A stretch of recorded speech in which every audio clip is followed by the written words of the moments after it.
Dime qué tú quieres, papi. ¿Quieres que lo mueva para ti? Mueve, mueve.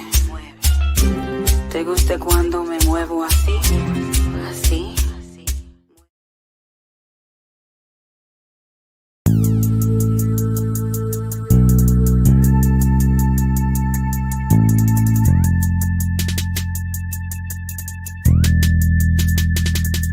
Thank you, God, for this day we have lived, everything in our life, our health, our family, the guidance you have given us, allow us guidance to the path of righteousness.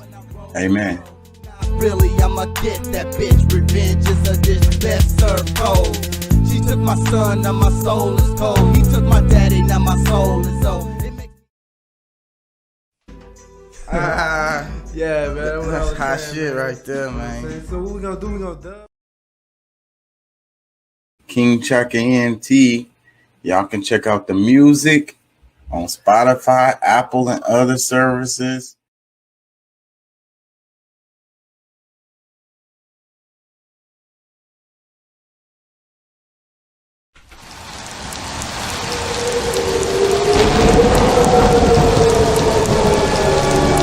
Doing what we do 3 to 4 nights a week. King Chaka ENT.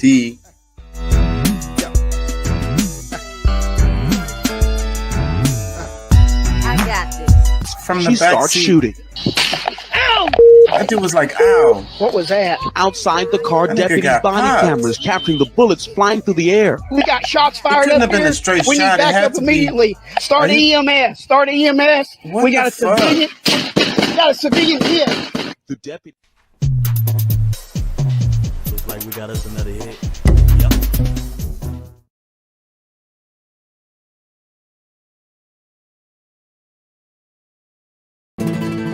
Dime qué tú quieres, papi. ¿Quieres que lo mueva para ti? Mueve, mueve. ¿Te gusta cuando me muevo así? Así. Mueve, muevo, mueve. Hey, you, we up in the place. We up in the place. We up in the place. Hey, you, make your body shake. Make your body shake. Make your body shake. Hey, you, we up in the place. We up in the place. We up in the place. Hey, you, make your body shake. Make your body shake. Make your body shake. Hop, hop, jump, skip up on the floor. If they didn't know, then we gon' let them know. Drop low, giving them a show. We gon' give them something that they never seen before. Hop, scotch, 784. Bouncing on the beat while keeping the flow. Stop, watch, freeze and go. Cock-a-doodle-doo is what you eating off the floor. Pop, lock, do it by yourself. You know you the best, you don't need nobody else. Rock, hip, toast to success. You was born a winner, so you never nothing less. Hey, you, we up in the place. We up in the place. We up in the place. Hey, you, make your body shake. Make your body shake. Make your body shake. Hey, you, we up in the place. We up in the place. We up in the place. Hey, you, make your body shake. Make your body shake. Make your body shake. Bow, bow, rock, rock, shake, shake, wiggle, wiggle, Dime wiggle, qué tú wiggle. quieres, papi. Bow, bow, rock, rock, shake, shake, wiggle, wiggle, ¿Quieres wiggle, que lo wiggle. mueva para ti? Bow, bow, rock, rock, shake, shake, wiggle, wiggle, ¿Te gusta wiggle. cuando me muevo así? Bow, Así. bow, rock, rock, shake, shake, wiggle, wiggle. When we come through, make you move just a little. Clap, clap, snap, do it from the hip. You can do this whether you stand or sit. Pump, fist, do it with your wrist. Pump it back and forth like you trying to catch a fish. Hip, twist, do a finger kiss. Rocking back and forth as you make your body shift. Top, tick, do it like you sick. 2 + 4 is 6, and that's a ripper dick. Top, 6, we gon' let it rip. We got your attention and we not gon' let it slip. So hands up, move your head and know what's up. Now it's shoulders rolling while you showing them your stuff. Hey, you, we up in the place. We up in the place. We up in the place. Hey, you, make your body shake. Make your body shake. Make your body shake. Hey, you, we up in the place. We up in the place. We up in the place. Hey, you, make your body shake. Make your body shake. Make your body shake. Bow, bow, rock, rock, shake, shake, wiggle, wiggle, Dime wiggle. qué tú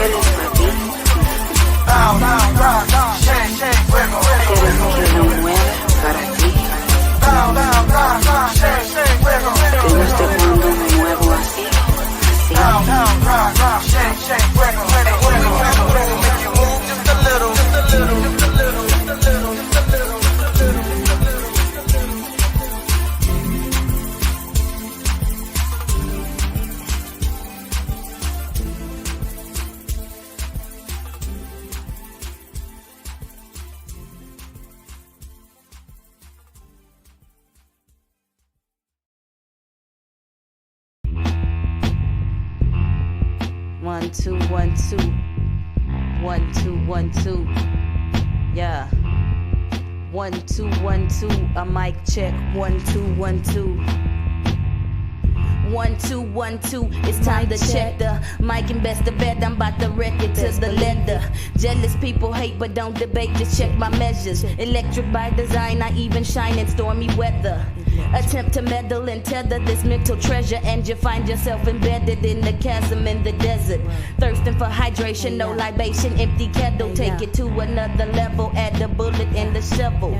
Got you on the bubble, double trouble. See you stumbled, and it's about to get repugnant like a kitten in the rumble. Quick to fluff and tumble, best be humble when we come through, cause I have you stiffing under. Mama wonder where you went to. 1 2 1 2. Mic check. 1 2 1 2.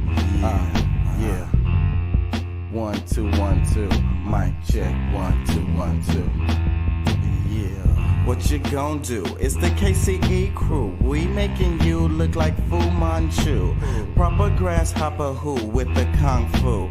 Cut and slice nice like Benny Hanna do. Take quick bites like the tip of a piranha tooth. Go ahead and steal my mic, watch it blow up right in front of you. We coming to give you something good like some Beetlejuice. Give you something good like some Beetlejuice.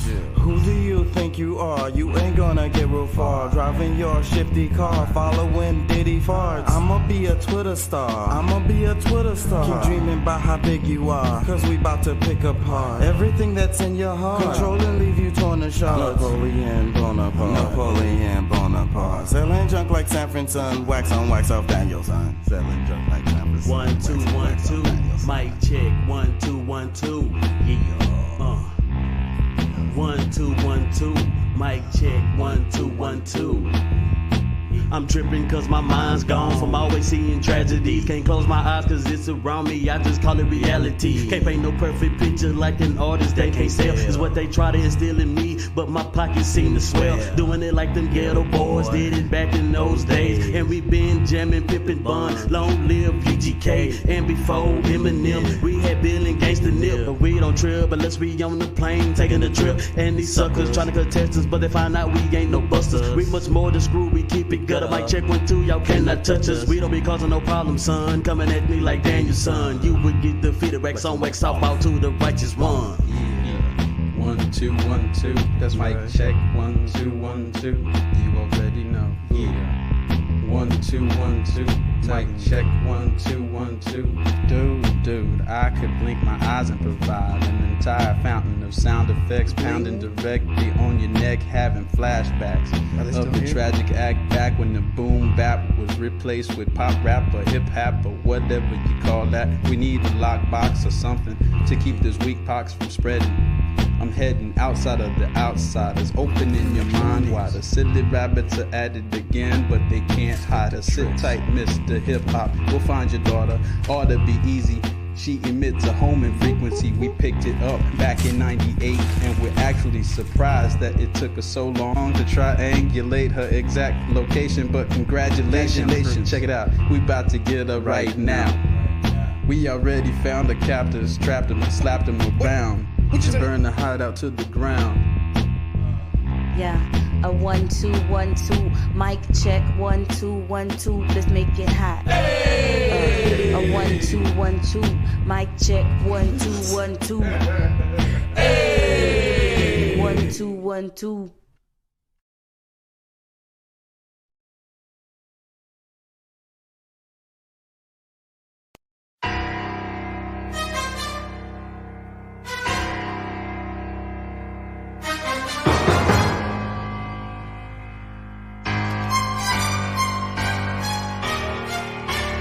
And now, another major production. I'm about to tell you what the real is.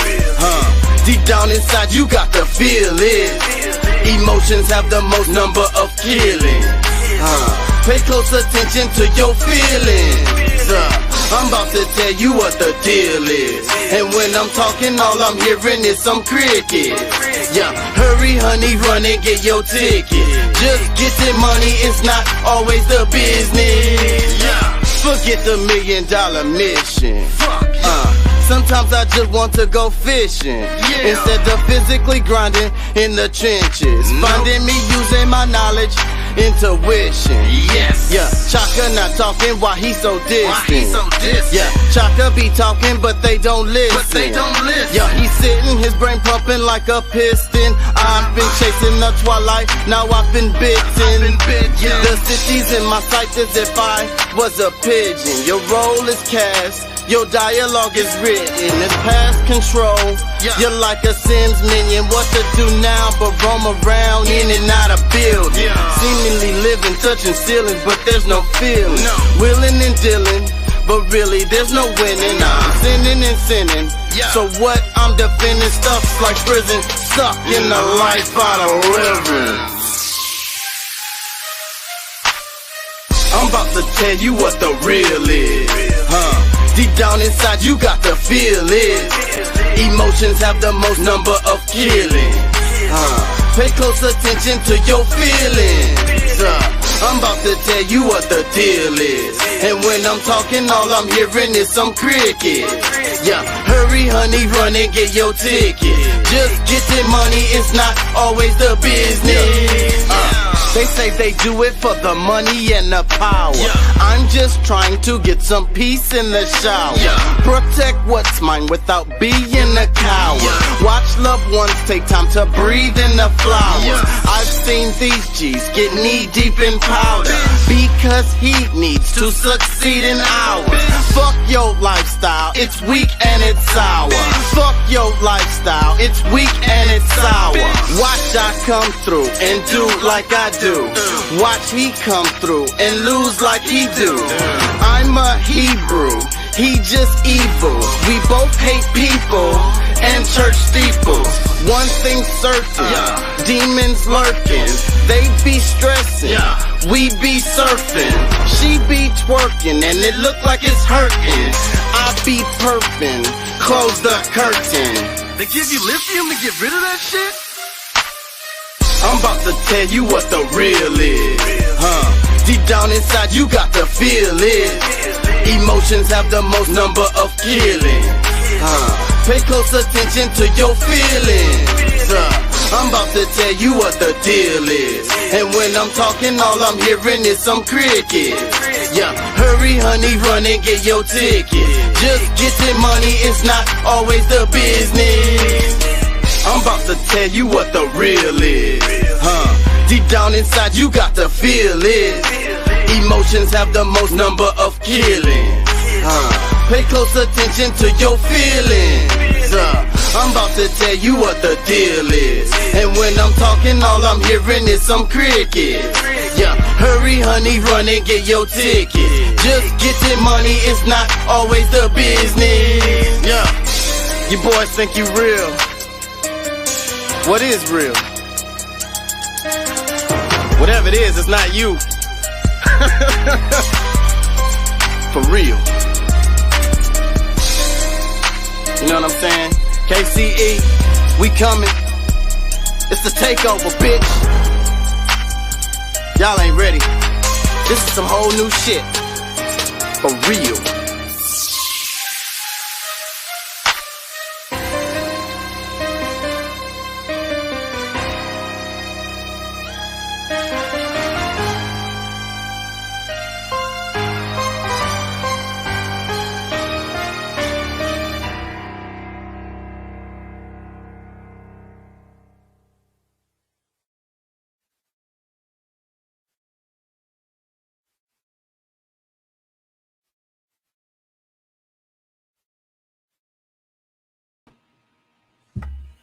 Hey, how y'all doing out there? How y'all feel? Remember, we want you to be an activist, and don't take our word for it. Look that mess up. Thank you, God, for this day we have lived, everything in our life, our health, our family, the guidance you have given us. Allow us guidance to the path of righteousness. Amen. And we tend to cover random world events. I don't know. I'm trying to work on my little shit. Santa Muerte. Santa Muerte. That's what we're going to talk about. And other random stuff. I don't want to get right into that because I like to tease that for a while. So, how y'all feel? Y'all feel good? It's good to feel good. I really wasn't even planning on doing the show today, but I ended up not working, so I have the time. So I figure I'd give you guys some content. How about that? So here we go. Yeah. Because of me. Continue. You would like me to elaborate? I want you to elaborate. Okay. I feel like there's two kind of women you meet. You can meet a woman who wears her sexual heart on her sleeve. And there's another woman you can meet that it means a lot more. That if you're going to sleep with her, you're not just sleeping with her, you are committing to her. Like for me, finding women and intimacy, it's not something that's tough. I can get that anywhere. So if I am to go down that road where I'm not 100 about you, I feel like that's a disrespect. You know, I could say and do all of those things and boom, we have some cold, beautiful sex. That's no problem. But then what the hell does it mean after that? Do you know what I'm saying? Yeah. Can I give you my response now? Go. Are you crazy? It's way too much going on there. I'm not gonna make a comment because there's way too much going on. Oh man, this one should be interesting. Why do they put the music and everything, man? What up, Pat? How you feeling? A little bit better, man. I've been kind of back and forth. You know how the daytime you feel way good, and then the evening comes and it just kind of crashes down on you. But I'm feeling good. Actually, I'm feeling pretty good right now. So That's good, man. You finished driving? You done for today? yeah, I'm done, man. Shoot, I was kind of worried I was gonna have issues. Well, I had a few issues coming on, but looks like the signal is pretty stable right now, so it seems to be pretty good. Oh, that's good. Oh crap! Somebody's probably gonna ask me to move. Let me play this. Venue, a place where African Americans have been coming for years, including, as you stated, the former President Barack Obama. I believe it's a clear attempt to undermine our cities. We're already dealing with the overproliferation of guns that are coming from the southern border. We are coming out of COVID. New York was ground zero for the COVID crisis. We are experiencing historical crises already.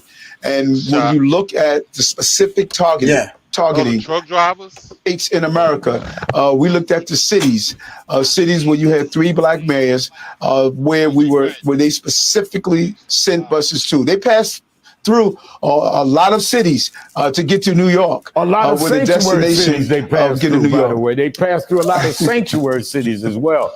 The facts are clear. 3 black mayors, Chicago, Washington, and New York City. We were targeted and very clear. The governor of Texas clearly stated that he was targeting these areas. It was clear that Martha's Vineyard, a place where African Americans have been coming for years, including, as you stated, the former President Barack Obama. I believe it's a clear attempt to undermine our cities. We're already dealing with the overproliferation of guns that are coming from the southern border. We are coming out of COVID. New York was ground zero for the COVID crisis. We are experiencing historical crises already. And when you look at the specific targeting out of all the states in America, we looked at the cities where you had 3 black mayors, where they specifically sent buses to. They passed through a lot of cities to get to New York. A lot of with a sanctuary destination cities they passed get to through, New by York. the way. They passed through a lot of... So, first off, I have to say I don't like this guy, and I don't sympathize with him, and it sounds like he's crying. Wah. Okay, But Yeah. on the other hand, Okay, here comes all right, the butt. Let me hear here your butt. goes the but. But at the same time, what he's saying is true about them targeting them. And, of course, they wanted to target Democratic cities, but then, boom, let's make it the cities with the black mayors in it. You know what I'm saying? There's a racist element to this. You think? Yes, for sure. Without a doubt. I mean, I never looked at it that way. I mean, potentially, but to me, I mean, I honestly, I think it's more of a. I mean, you think that they have remorse for?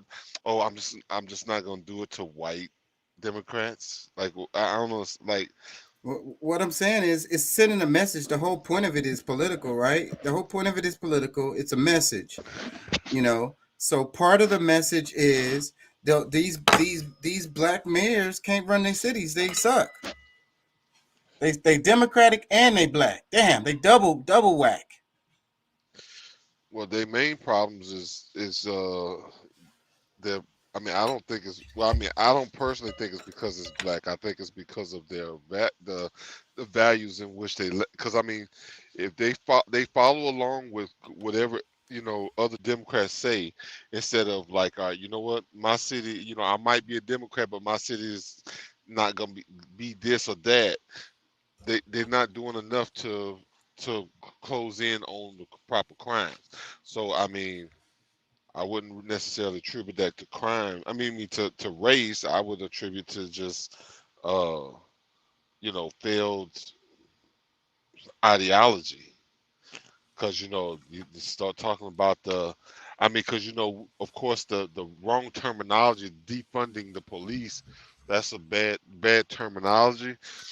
But if you're gonna spend the money, you know what I'm saying, if you're gonna get the money, spend it properly. Yeah.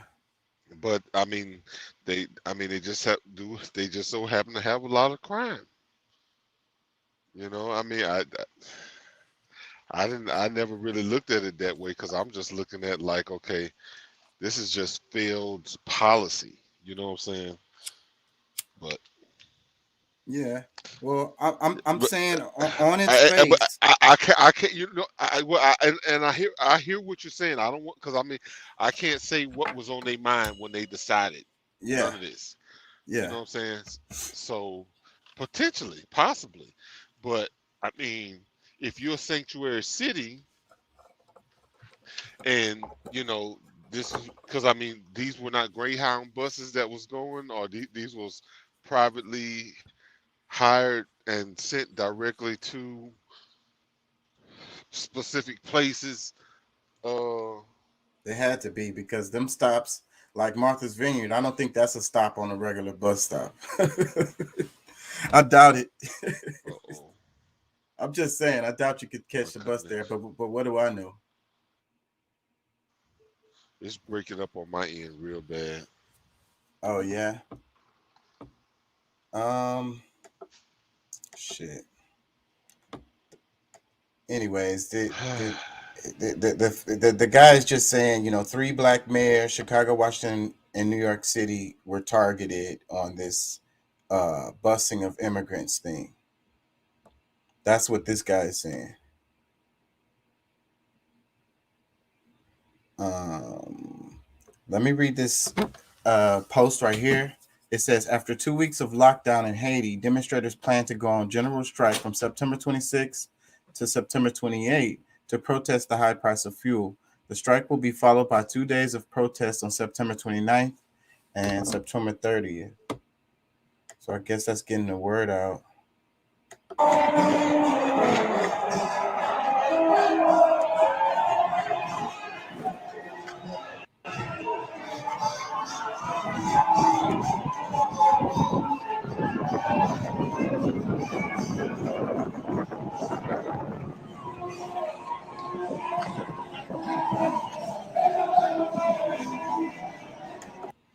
But like, who's striking, and how much would the strike affect the economy when it's already like in shambles? Like, oh man,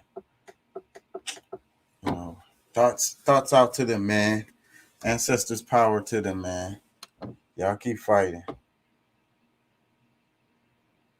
You know, hopefully at some point this will break for something to break for y'all.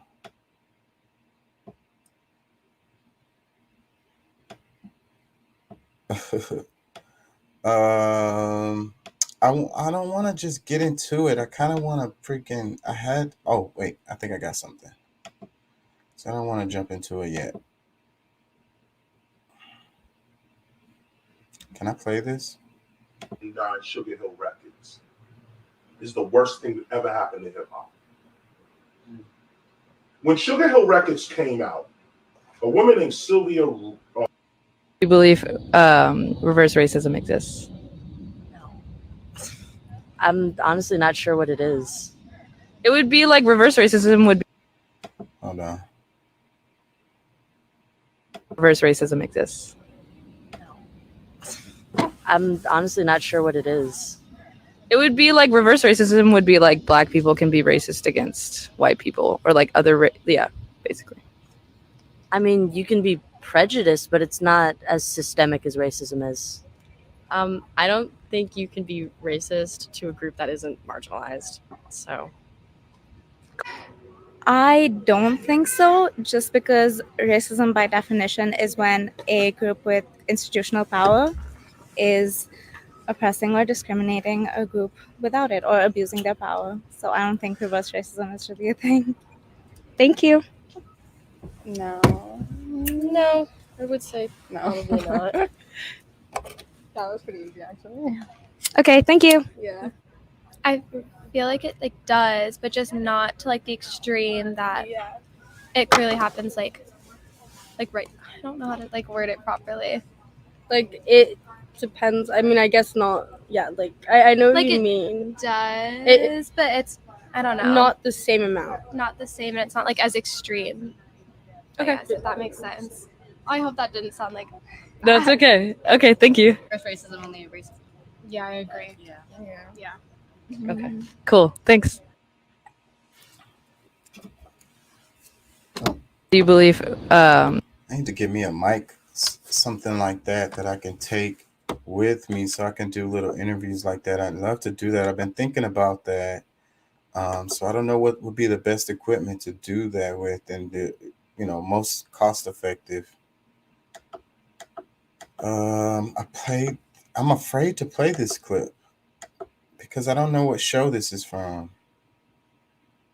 Thing, 1979 Sugar Hill Records is the worst thing that ever happened to hip hop. When Sugar Hill Records came out, a woman named Sylvia Robinson and her husband Joey Robinson, they owned all of rap. If you could somehow phantom that in your head for a hot minute, there was one record label that had all the top rappers of the day on it, and no other company had that. Had we stuck together, Black people would not be in this situation. They say hip hop is a $10 billion culture every year. That's Black people money we should be having. But Black people rejected us and lost $10 billion a year. $10 billion a year gone. Whole dream of Dr. King gone. Take it up now to Sugar Hill Records. All the greatest hip hop acts are on the label, but they're not getting treated right. Black people are ripping off Black people. I say this respectfully because I'm talking about our parents. These are older Blacks ripping off the talent of younger Blacks, respectfully. KRS, Scott LaRock, Boogie Down Productions, B-Boy Records. Black men are taking advantage of young Black talent. B-Boy Records was owned by Black people, older Black men from the 50s and 60s. You would think, after everything we went through in civil rights, you see a young man coming up, he calls himself Knowledge Reigns Supreme. And he's trying to come up. He's homeless. He's in the street. But he's talking that blackness. And you see he got a crowd around him. And you see he got some little time. You're not going to dust him off and say, yo, young blood, come on, let me show you something. Let me protect you. No, they were the first ones to come in. Rip off me and Scott LaRock for the Criminal Minded album. To this very day, black folks still ripping me off for the Criminal Minded album. To this very day. Because I'm already a wealthy person, I really don't care. So I allow black folk to eat off the album. I allow bootleggers to eat off the album. I allow people to do that. It doesn't bother me. But if you want to talk principle, black people are they're eating their children. They're eating their children. This is the worst thing to happen to not only hip hop, but to black civilization in the United States. That's pretty heavy, bro. Pretty heavy, KRS. I think I'm gonna get into it. We lost Pat. Had a bad connection.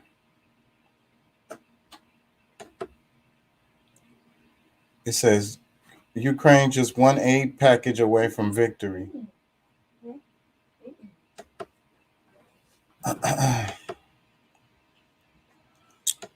Anyways,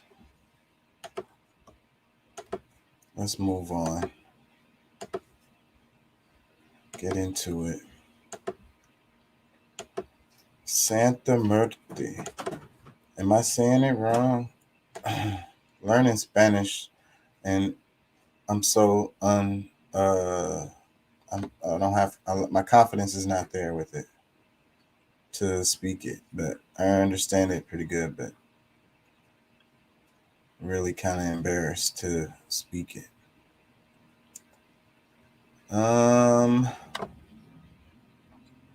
Shit, let's get into it. This is great stuff right here. This is Religion for Breakfast. Anybody? And he's going to talk about Santa Muerte and help us understand it, because I think that a lot of people are confused with this kind of stuff, and it's cool too. It's really cool. Not only that, it's like I was talking about any other show. I almost named the show like The Divine Feminine, or I was going to say Sweet Mary, Mother of Jesus. The thing is that the way the modern religions get the older, like what people would call folk or pagan beliefs, it's really interesting to me how they get mixed up together. And so how like your indigenous stuff it shows through in the religion. It manifests. And this is one of those things right here, Sancta Muerte. And I think that, you can look it up and see that it's true that this stuff has been around long before, even Catholicism or whatever. But then it manifested itself again within it, kind of, It's super interesting.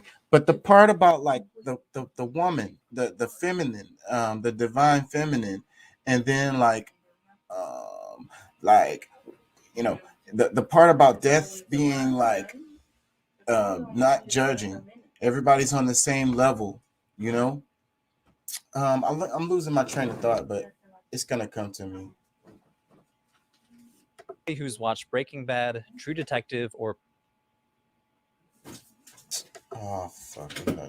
played Ghost Recon will come across the image of Santa Muerte, the Mexican folk saint of death.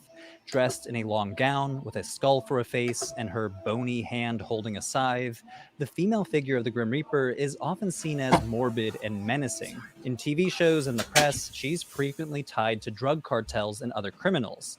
Nevertheless, these depictions of Holy Death, as she's often called in English, paint a grim picture of this Grim Reaper that doesn't necessarily capture the full depth and diversity of her veneration.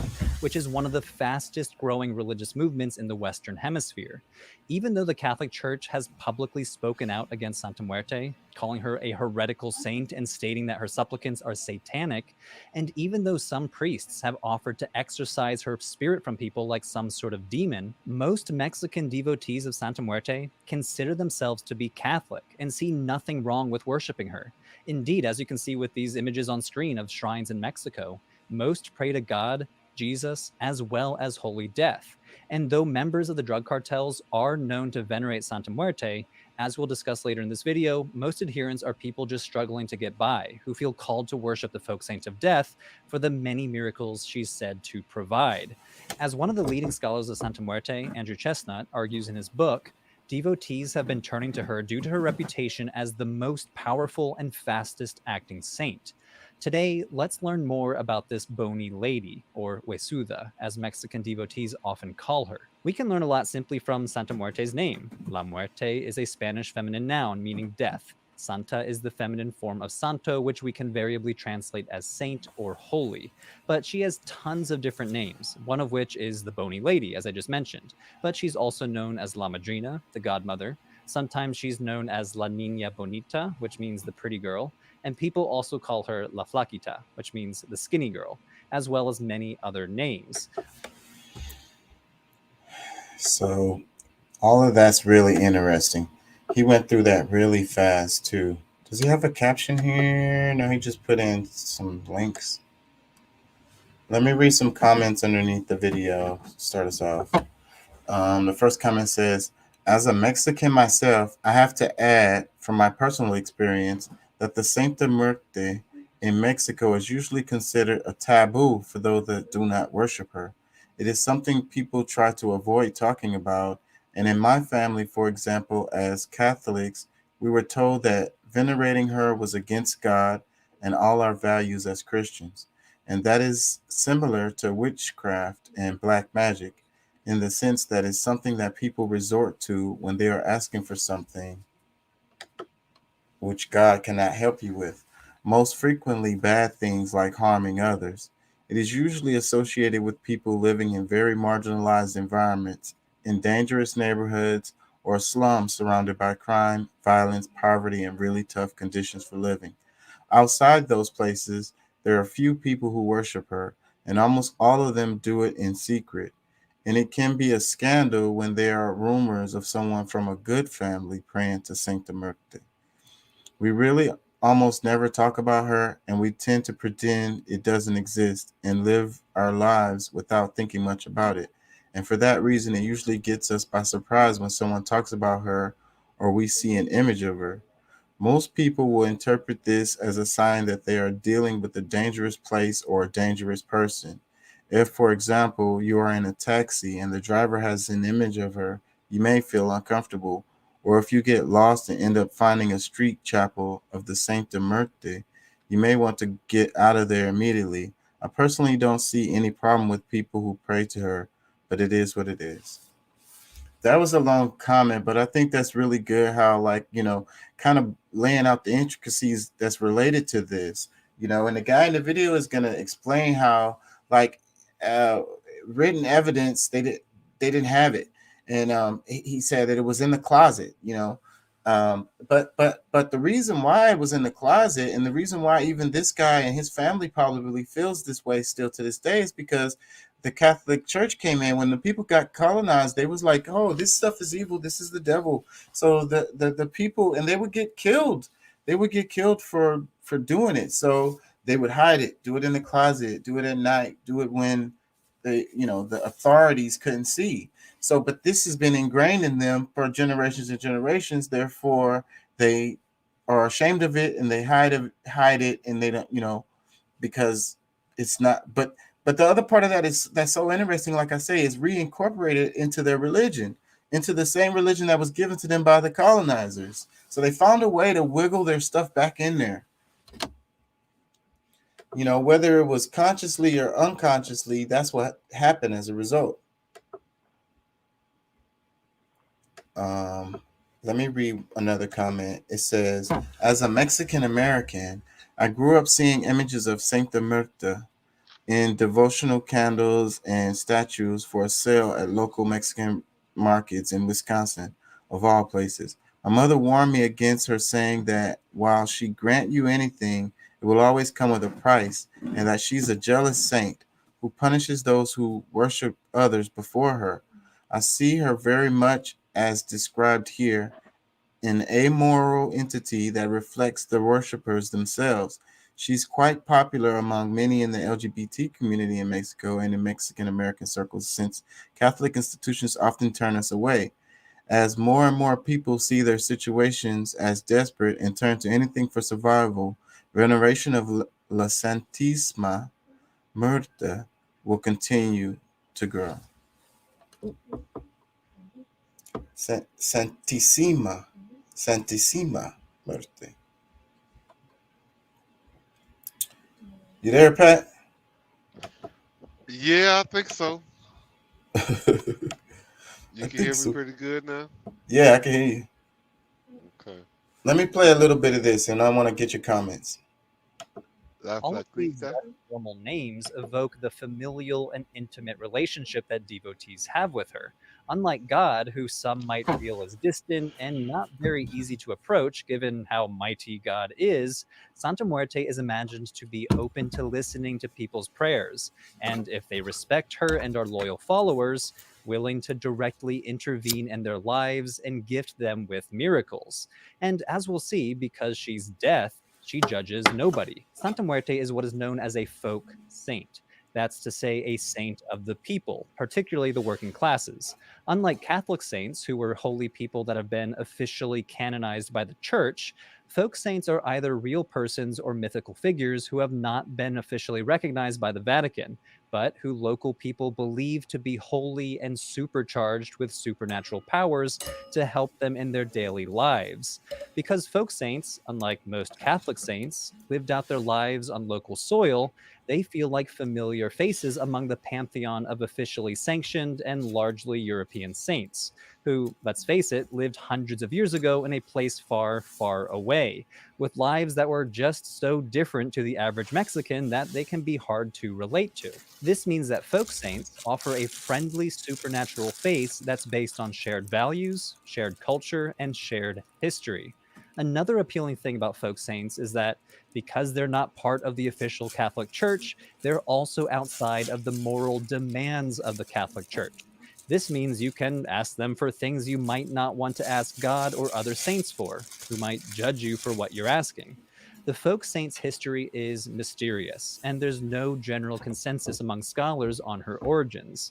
But according to the anthropologist Kate Kingsbury, who co authored this episode, as well as the historian Andrew Chestnut and the Mexican scholar Perdigon Castaneda, who all have researched the archives to try to find out about how the Saint of Death was born, she was created during the colonial era. From combining indigenous death deities with the Grim Reaper when the Spanish introduced Catholicism during their conquest of the region. In central Mexico, many say she originates from Aztec religious practice, but others give her Purepecha, Maya, or other indigenous origins instead. Like I said, there's not a consensus. For those in central Mexico, Santa Muerte is said to be an adaptation of Mictlantecuhtli, the Aztec goddess of death. In Aztec mythology, she oversees the underworld Mictlan with her husband Mictlantecutli. Like Santa Muerte, the deathly couple was traditionally portrayed as human skeletons, but some depictions in post conquest codices depict them with fleshly bodies. When Spanish clergy, as part of the colonial conquest of the region, came to what is now known as Mexico, they encountered indigenous people who were worshiping their own gods, including death gods. The Spanish, while forcibly converting indigenous people to Catholicism, introduced European Christian iconography into the culture, including the figures of Mary, Jesus, the saints, and the Grim Reaper. While for the Spanish, the Grim Reaper was simply a popular and artistic personification of death, some argue that indigenous people, influenced by their involving ancestral bones and death deities, interpreted the Grim Reaper as an actual saint of death to be venerated for favors, just like any other saint, and just like Jesus. Santa Muerte was worshipped covertly for hundreds of years due to punishment by the Spanish when they discovered indigenous worshippers supplicating holy death. All right. Comments. What do you think? Nah, Deuce not here. What you think? Nah, I'm just saying. I don't really have much to say about it. I'm just listening. I'm learning. Yeah. So it's interesting. It's super interesting, you know. So like, okay, they introduced these ideas of Jesus and Mary and the Grim Reaper, and these indigenous people saw the Grim Reaper as something that was already that they already did in their you know in their religions. You get what I'm saying? And so what's crazy about that is what I was saying earlier is like, so they was forced them to be Catholics, but they still found their own stuff within the Catholicism or whatever. You know what I mean? Or they brought their own stuff into it. You get what I'm saying? Well, yeah, yeah. I mean, I mean, I don't. I mean, this is just like the common theme. Like this is like what's pretty much happened everywhere around the world. I mean, because every religion is based on different parts of nature. And of course they get creative with the way they write their stories. But I mean, they're all stealing it from previous deities and maybe renaming it or doing stuff like this is. I mean, this is what's happened for millennia now. Yeah. So that's why I mean, because this was, 'cause I mean, even like, I don't know, I guess when I heard the use of the word Aztec, it's like, I don't, that's like a misnomer, just like uh, Olmec and, like these are different ways to, like for them to rename it so that they can have ownership of it. But they're using the same stories of people that existed, like the mythologies that already existed, but they just use different names. Rome did it. Uh, different dynasties in Egypt did it. I mean, it just is what it is, I guess. But Yeah, that's what they do when it comes to that. So, but had you ever heard of La Muerte or anything like that? Like, um, La Muerte? yeah, No, no, I'm not. See, no, I'm not familiar with all those. These different saints and stuff like that. yeah, Like it's that's just Saint Muerte, yeah, that's not my. Santa Muerte. Like I said, my dad's a Catholic, but I never, when I didn't study Catholicism that much to, really follow it. And Yeah, well, I it's guess not officially recognized by the Catholic Church, although a lot of Catholics do, you know, it's a certain branch, like the one, because yeah, it's must, because I heard him say that it was a folk saint, so it's a saint of the people. So it wasn't an official saint, correct. but it So sounded like it was one for you know something that they probably somebody or some old person or whatever that used to live there was just a good person, and they made them a saint or something. I'm like the people made her a saint because she was probably well known. um so I mean, I yeah, guess if we wanted to make Aretha Franklin a saint, and then because what I'm saying, like it's kind of absolutely, absolutely, I wouldn't have no problem with that. yeah. Let me play. Well, I'm Let, just saying, I think it's similar to that. Like let me if play she some was a, more, go ahead. and then we chop it up. Spanish colonial documents from 1793 and 1797 describe local devotion to Santa Muerte in the present-day Mexican states of Querétaro and Guanajuato. The former example is an Inquisition record that reports, to use their words, so-called Indian idolatry revolving around skeletal figures of death petitioned by indigenous citizens for favors and justice. After that, all mention of Holy Death goes silent in the historical record until the 1940s. The first written references to the folk saint in the 20th century mention her as a supernatural love doctor who's summoned by women when they light a red candle. Holy Death of the Crimson Candle is said to come to the aid of women and girls who feel betrayed in love.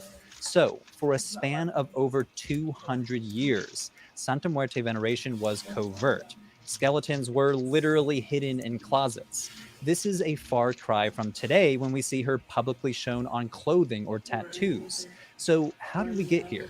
The folk saint emerged publicly when Enriqueta Romero, a quesadilla seller in Tepito, Mexico City, placed her statue outside of her home in 2001 to thank the folk saint for freeing her son from jail. After this, devotion to death exploded, with many becoming devotees or declaring their faith publicly. Following the footsteps of Romero, people began opening temples to the Saint of Death. Jonathan Lagaria Vargas, also known as Comandante Pantera or Commander Panther, was a charismatic and outspoken leader in the growing public devotional tradition surrounding Santa Muerte. He built a towering 75-foot tall effigy of Santa Muerte just outside of Mexico City, founding Santa Muerte Internacional, a temple to the folk saint. He was on his way to becoming a centralizing figure in the loose-knit community of Santa Muerte devotees. However, in 2008, he was gunned down in his car. His mother, Enriqueta Vargas, was appalled at the impunity with which her son's murderers were treated. She was not a devotee of Santa Muerte like her son, and she venerated the Virgin of Guadalupe instead. Nevertheless, at the time of his death, she turned to holy death. She vowed to extend the folk saint's reputation if she brought justice to those who assassinated her son. Events following her plea to Santa Muerte transpired in such a way that Vargas believed that the Saint of Death had responded to her request. Vargas made good on her promise. She expanded Santa Muerte Internacional into a transnational network of temples and shrines spanning across the Americas. She became a major public spokesperson, acquiring significant social status, spiritual prestige, and financial capital.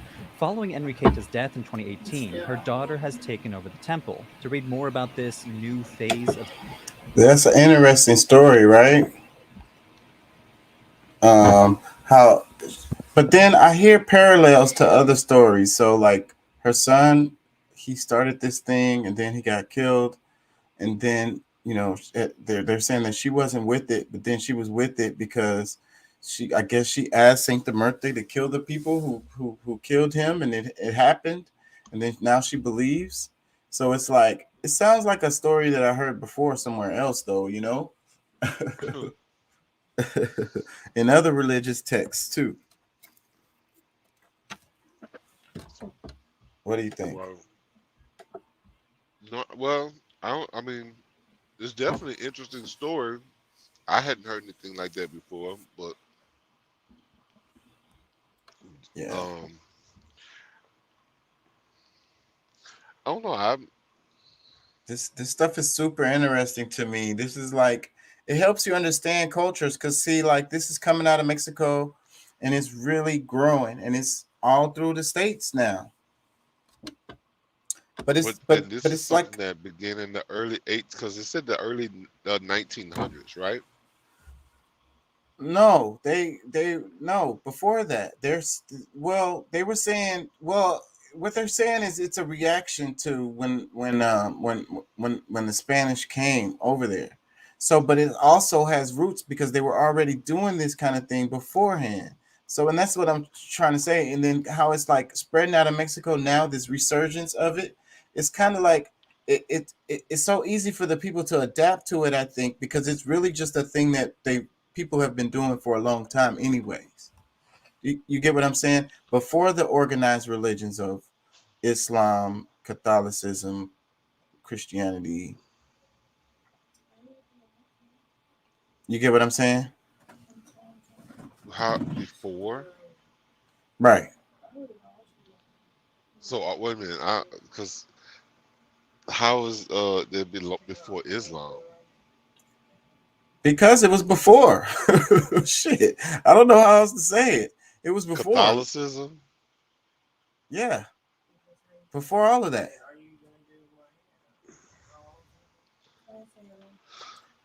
Well, I mean, based on the history, I understand that's impossible because Islam has been around longer than any other religion. Okay. Christianity only been around for what, 1400 years? Yeah. I mean, it's 2000. You know what I'm saying? Like. Yeah, but see, those are organized religions. This is this is before, even before you had these like organized religions like this. It was more of a visceral thing that happens in different parts of the world. It's kind of like how evolution happens, and it'll happen differently in different parts of the world, like at the same time and shit. So these religions that just so happen to have the same name, they spawn out and becomes just a, this Not thing. it's not that they have the same name, because they probably won't, but it'll be the same idea. Okay. Yeah. Let me play a little bit more and we talk about it. This is really, really, really good. Of Santa Muerte Internacional, check out recent research published in 2021 by Dr. Kate Kingsbury, a leading expert on Santa Muerte. Other leaders include David Romo, who established the traditional Holy Catholic Apostolic Church, but was arrested in 2011 on various charges, including kidnapping, and his church abruptly closed.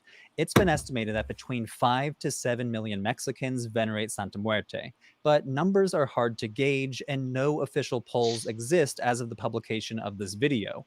The folk saint appeals to basically everyone. While Breaking Bad might lead you to believe only drug cartels venerate her, devotees include everyone from farmers to taxi drivers to lawyers, though, as the historian Andrew Chestnut describes in his book, wealthier adherents generally keep their devotion private because of her association in the media with organized crime, as well as condemnation by both Protestant and Catholic religious authorities.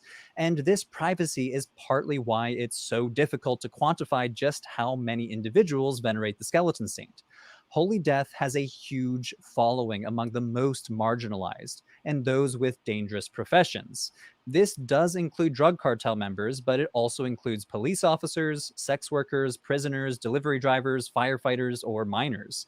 And while media outlets portray the skeleton saint as a dark deity that you turn to for evil deeds, like most folk saints, she actually is amoral. She can be asked for anything and not just criminal activities. Santa Muerte, as worshipped by most believers, is not a black and white figure who's either evil or good, but a flexible supernatural figure who can be called on for all manner of miracles. And it's precisely her multifaceted miracle working that has enabled her to flourish among people from all walks of life, including among people of power and money. Also, because she's death, she does not discriminate, since death comes to us all, rich or poor. So the folk saint is said to listen to prayers from anyone, no matter who they are or what they do in life.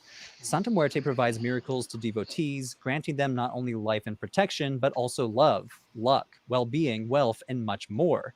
As I mentioned, she's most often depicted as a female Grim Reaper, outfitted with a scythe and wearing a shroud, but often she holds a set of scales, representing her ability to exact justice for those in trouble with the law, or who require revenge for acts of violence that go unpunished by the police. Or just simple justice. And I think that, they always kind of misunderstand some things, but damn it, I lost my thought. The idea of, what did he just say? How they, they don't feel judged, So that's another reason. That's what draws them to this, right? Because you're within the Christian religion or within Catholicism, and you're supposed to do this and you're not supposed to do that, and you do this and you're not supposed to do that, or whatever, right? You're supposed to pay your tithes. You have all these rules, and then these people feel like, oh, I can't live up to this, So I'm not worthy of going into the chapel and talking to the pastor or whatever, The priest. the priest, The priest. Yeah. right? So instead, then I'm gonna talk to Santa Muerte, because she's not finna judge me. So I'm gonna chop it up with her. You understand? It sounds like some sort of a street justice god. Like if you got some thug shit that you want to get done, call on her, because she the one that's gonna uplift you and give you power. Because now, that's closer to what it is. That but like he was explaining, she doesn't judge. So you know, and it's not just for that, it's for other things too that's not necessarily bad or whatever, you know. Yeah. But you can't you know, you can't pray to God to that somebody dies or gets hurt or something like that, right? You wouldn't feel comfortable doing that. So It would be then it had to be very serious for you to go to God about. I mean, really, I think it should be really serious for you to ask for that from anyone. Because I mean, I mean, I don't see you speak like when you speak it, you're speaking to God, or it's you or the God that is speaking it. So I mean, that's not amongst my belief anyway. So I'm just based on what I'm hearing and what they're saying. But like, if you're asking for death from on somebody, like it needs to be some serious reasons. and Period. I'm sure it is. I'm sure it is.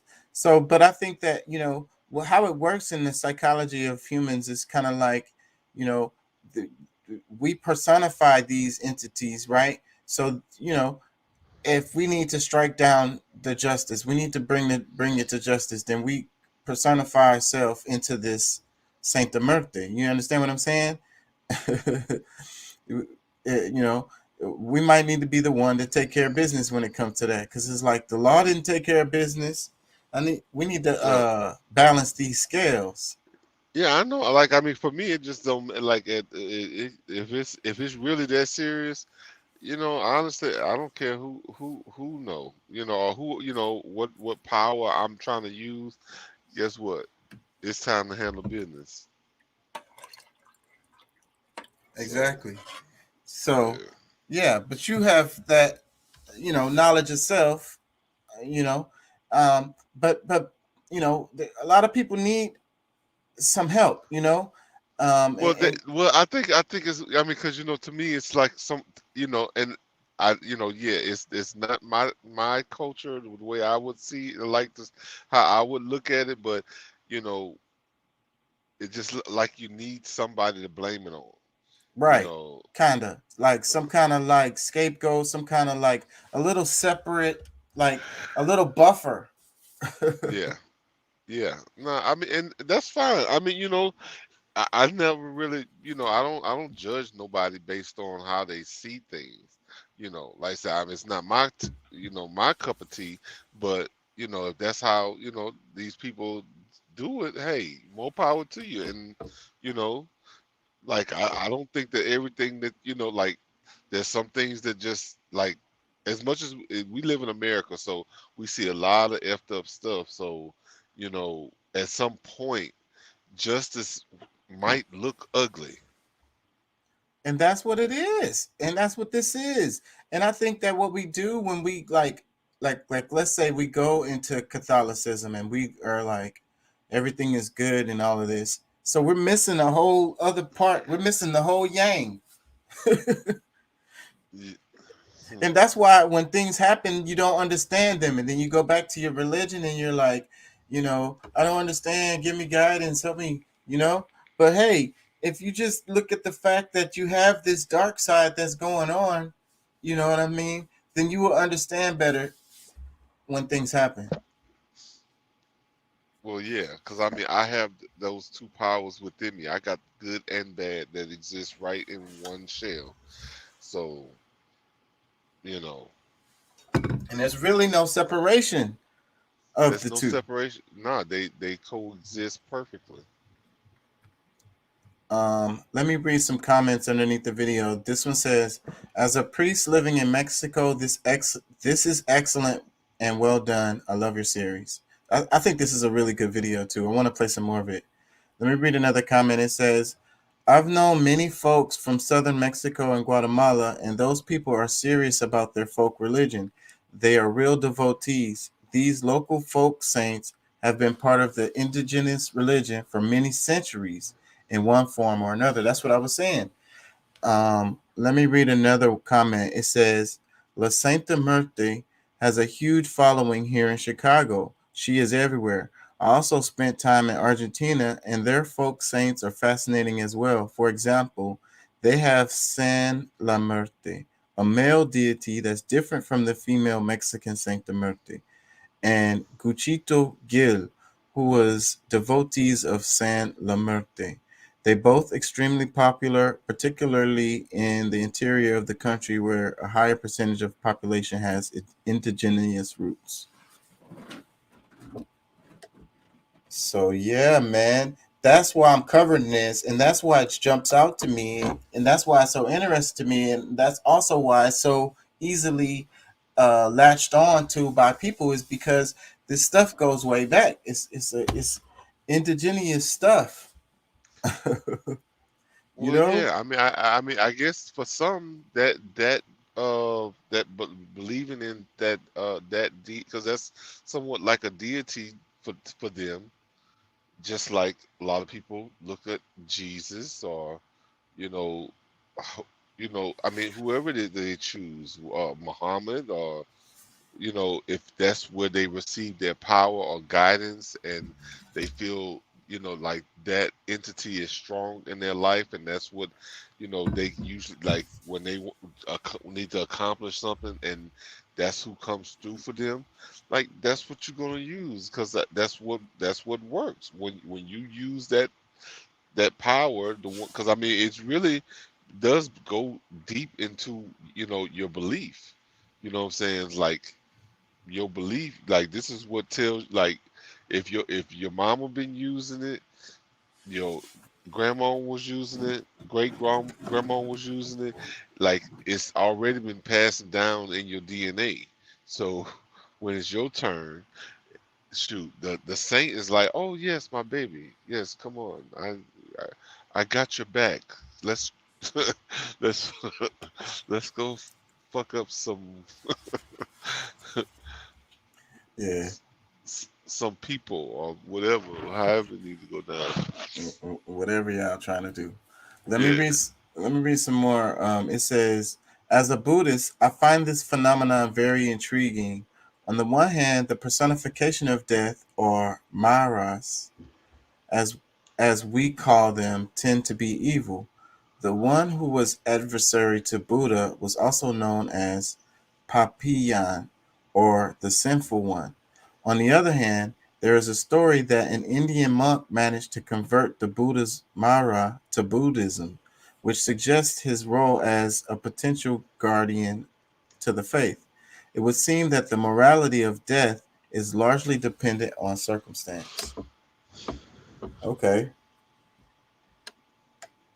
Let me read another comment. It says, there is a Sancta Muerte that is enshrined in a legitimate Catholic church in the Philippines. It is made out of ivory and is brought to the Philippines about 150 years ago. It was probably based on a Mexican Sancta Muerte. The Catholic Bishops' Conference of the Philippines, however, deny that the two are related and reasoned out in a television interview that the interpretation of the two saints and the religious representations are different. So they don't want to claim it for what it is in the Philippines. They're embarrassed about it. Anyways, let me play some more. This is so interesting to me. As I mentioned before, when her son Jonathan was murdered, Enriqueta turned to Santa Muerte for revenge. This is because she felt the authorities in Mexico did little about the murder. In fact, Vargas even wrote a book complaining that the police did nothing, which is why she turned to Holy Death to avenge the death of her son. As far as Vargas was concerned, Santa Muerte delivered death to those who had cut her son's life short, and many others turned to the saint for her help with the law, whether it's to be freed from jail, such as in the case of Enriqueta Romero, or to ask for someone to be punished for their misdeeds. Ritual practice generally involves visiting shrines and temples to pay respects to her, creating altars in one's house, and giving her gifts as offerings. These offerings might involve sharing meals, alcoholic beverages, or tobacco with her, as well as marijuana products. Adherents also give her flowers, candy, and other such items to thank her for the miracles that they believe she bestowed upon them. A person's favorite offering to give to her might be their own favorite brand of beer or tequila. This illustrates that, in some ways, adherents view her as a supernatural version of themselves. One of the main attractions of folk saints is similarity and familiarity. And so, for this very reason, people might feel closer to folk saints than official saints and believe they can establish stronger bonds with folk saints because devotees typically share the same nationality and social class with them, as well as the same tastes. Indeed, the only official Catholic saint who's any rival to Santa Muerte is Saint Jude. But the sheer amount of Santa Muerte items for sale compared to Saint Jude paraphernalia demonstrates he might be outclassed. Stores and market stalls specializing in the sale of devotional items throughout Mexico sell Santa Muerte items. Chief among these are candles, the best selling of all the Santa Muerte products. They are a popular way to petition the saint, not only because candles are relatively inexpensive, but they also are a traditional votive in Catholic practice. The color of the candle aligns with the petition. For example, as I said earlier, red is used for petitions of love, white for peace and healing, and black for vengeance, which And you see these candles being burned all the time. Sometimes you don't have to see the whole ass shrine, the whole ass, skeleton and shit. But these people are still on the same shit. And because based on the color of the candle and the intentions that they're putting on it. You know what I'm talking about? The colors of it. Yeah. Yeah, because I heard him say, and he was kind of breaking up a little bit on what you was reading, but yeah, that's very interesting as well. Because I mean, I know that colors really do have they have a frequency. You know what I'm saying? So those frequencies, I'm sure helps to resonate that. Or give that type of mood to whatever it is that you're trying to. 'Cause I mean, like this is like when you get dressed, or like those colors do make a difference. Like what you're wearing changes the mood. Yeah. Yeah. So, and it can, like you was talking about vibration. So then, with the color, it helps you with your intention. So you focusing on a frequency. Right. So he said the red one was for love, the white one was for peace, and the black one was for revenge. Vengeance, yes.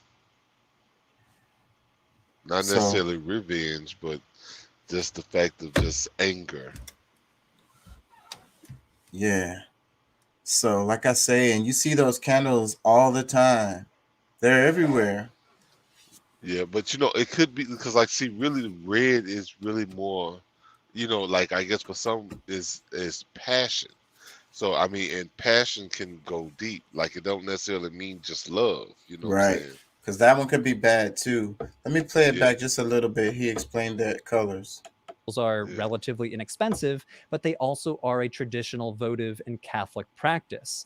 The color of the candle aligns with the petition. For example, as I said earlier, red is used for petitions of love, white for peace and healing, and black for vengeance. Which and the white is also for healing.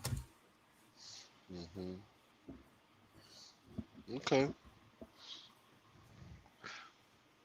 Yeah, I mean this is and this is supposed to be here in the Americas. That is in Right. Mexico, right? Right here. Yep. So I mean, it could. I mean, you never know because he said. I mean, if it's for the indigenous, I mean,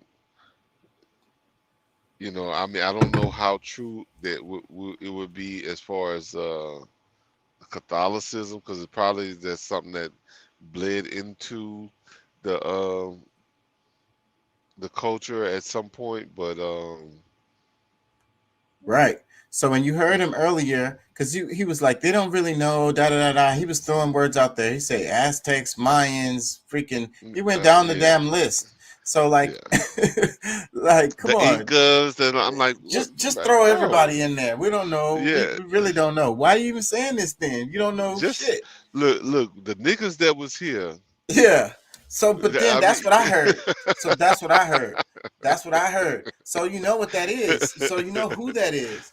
And like I said, and then them saying that it going back thousands of years. Well, yeah. I mean, I'm saying. I mean, it has to be that. So that's why I'm like, okay, this is interesting. So I mean, but I don't want like, this is a new one for me. So I'm trying not to speak, you know, too crazy because like this could. I mean, this could be some family of mine because. I mean, based on what I understand about my roots and what like my family, being part of the Choctaw, that we came out of Mexico. Like when we migrated out of Mexico into Louisiana and some Florida. You know what I'm saying? So those people were potentially some of my people. That's what I was trying to get you to see. Let me play some more of this. Which, according to the scholars who study this tradition, is a less common candle and rarely seen at devotional sites. Case in point, research conducted by the anthropologist Dr. Kate Kingsbury has demonstrated that during the COVID-19 pandemic, Santa Muerte's role as a healing saint has intensified, as she's been imagined to have the healing powers to fight COVID. What's interesting is that the black candle, which typically is associated with black magic or vengeance as depicted in Breaking Bad, actually is also believed to have protective powers and is being used to ward off COVID. Prayer cards have also circulated throughout Mexico, with one reading, "Praying was, is, and will continue to be the most powerful vaccine to cure you of coronavirus. Do you have faith in Santa Muerte? If so, pray to her and say, Amen." As a folk religion, Santa Muerte lacks any official governing institution and is largely unstructured and informal. Because of this, it's absorbed many influences from other religions, such as the African diaspora religions Palo Mayombe and Santeria. New Age influences have also become integral to Santa Muerte. Indeed, most devotees practice their faith any way they see fit because there's no overarching body stipulating rules and regulations. Now, practice sometimes differs among second generation adherents and immigrant communities. Their practices and beliefs change from that of their parents, who brought with them more Mexican traditions. In the younger generations, devotees often absorb influences from other religious traditions from the region. Nevertheless, prayer, candles, and visiting shrines remain the most common forms of practice. Over the last 2 decades, the Bony Lady has been moving north, growing in the United States, especially within Mexican immigrant communities. She's most popular in the border states, but devotion to Santa Muerte has spread to cities and towns deeper within the United States too. Los Angeles is the American center of the skeleton saint.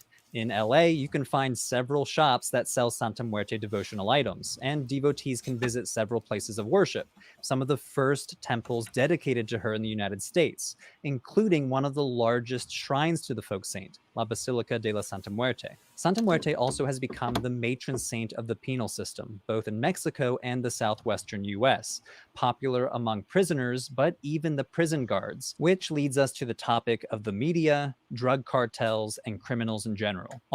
So, but now that you've seen this, you're gonna see this everywhere because it's everywhere, man. It's everywhere. But it's weird how like things like this is it's because of the media that that we get. It's all geared in a certain way, like a Western way, Western point of view or whatever, right? So even though there's a thing that exists that's everywhere, it seems like it's not even a big thing, but you see it everywhere, but you don't recognize it for what it is because of the way the media feeds you the information. You know what I'm saying? Mm-hmm. but once you open your eyes to it, once you realize what it is, you'll see it everywhere, man. I'm telling you, it's in everything. It's just like your favorite car, or or the car you just bought. Like you don't see, it's like, damn, I saw this car. Like once you get it, or like you see them everywhere after that. Yeah. Like, damn, why everybody got my damn car? Yeah, Shit, same color and you everything. What the fuck? yeah, exactly. It's the same. Yeah, but shit. Um, Yeah, honestly, I want to know more about it because I mean, this thing. Um, if you can send me, I don't know. I want. Can I find a? I'll send you a Like. link after the show. I'll send you a link to Okay. this video. But and then maybe you could just type in Santa Muerte, and all kinds of shit gonna pop up. Santa Muerte. Is it because I know for Mexico it's just San. It's Saint Death, Death Saint. That's what it would kind of translate to, the Saint of Death, or the female, because it's female too, because it's Sainta, so it's a female saint Oh, of Santa. death. Okay, Santa. Okay, Santa. Okay. Uh, Yeah, send me what you got on it because I'm gonna look up some other stuff. I need to get it from. I need because this dude he's kind of melancholy, uh, yeah, monotone. You know what I'm saying? And yeah, that I mean he's got some good. It sounds like good information, but it's just not like yeah. It's the way you it's know. I, presented. Let me read some yeah. more comments. It says, I had always assumed it was a recent offshoot of Catholicism, but seeing it as a holdout of pre Columbian religion is really interesting. It's a good example of the resilience of a culture. And that comment is exactly what I'm trying to get the point of. Like, it's like you bury it, like they say on the internet, it's like you bury it, but you didn't know it was a seed, you know, type of thing, like trying to make these people not do this thing, and then it just now it's flourished, all it's coming back, like it's like the weeds, it's like you cut down the grass or whatever the hell, and then it just come back stronger. Hmm. And this time it's got a flower. Yeah. That's what it is. Let me read some more comments. It says, I'm from Panama. I used to pray to Sancta Muerta as a child, and I still do to today. There are many aspects to Sancta Muerta. That's it. Wow. Another comment. From the way you describe it, it feels like the kind of thing that over a century or two would just develop into its own religion. And although I don't study religion or anything, so I'm probably wrong, I have a feeling if it does, it'll be quite the beautiful one. Yeah. That's a It's kind of like some people, some of the black culture here in America has started making Noble Drew Ali like a pretty much like a saint or like a a prophet. Well, I guess it could be a prophet, but I mean at the same time it's just like I think prophets are supposed to profess have some prophecies or whatever, but um, which I don't think he really has. But anyhow, I mean, some people even said it. Like, what's his Taj Tariq Bey said that it said at some point some people gonna start talking about Noble Drew Ali as if he was Christ or well. That's as a Christ. well. That's how it happens. Yeah. You know. And then, after you die, then they only talk about the good things you did, and it just becomes bigger. Yeah. And then it's like, what is it? It's blasphemy if you mention the bad stuff they did. Be like, hey, but I knew him. Shit, that nigga was doing all kind of weird stuff. What? Yeah, I mean, he had a 13-year-old wife when he was 30. Look, I got the video right here.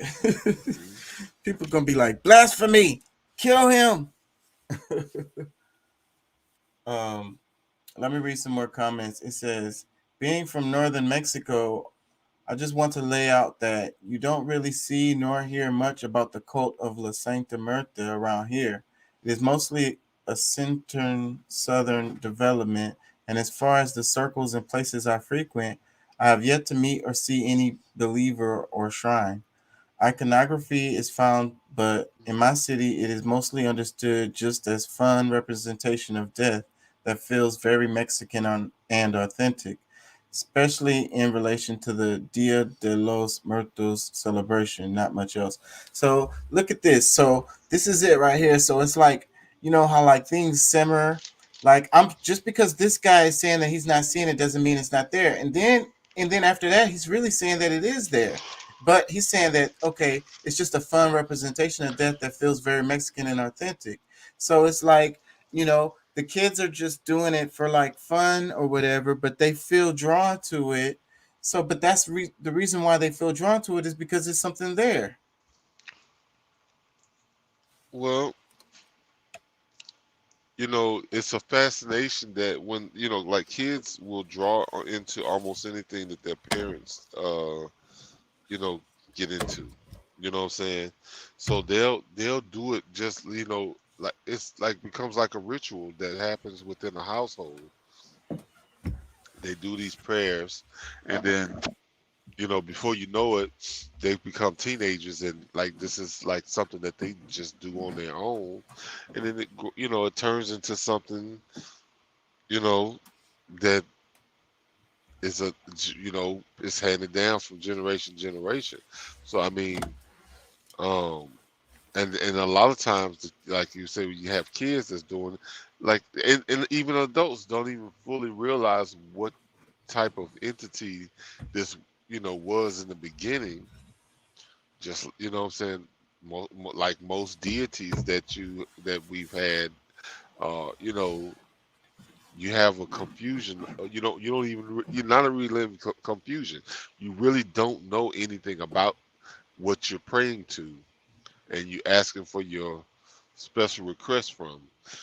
But because if this is the saint of death, unless that has a different meaning than what we really understand. Like it's just Yeah, that's a translation that's probably not really right. And you'd yeah, have to dig into it to really get it. yeah. So I mean, it's a lot there, but like I think people still should be careful because some people are gonna hear about this and be like, you know what, I'm gonna start praying to Yeah. it. You know what I'm saying? And shoot, ruin they damn life. Yep. I wouldn't recommend anybody playing with this stuff that they don't know what they're doing. Let me read Yeah. some more comments. It says, I like this popular veneration of an official saint, especially as she is popular amongst the poor and marginalized in society.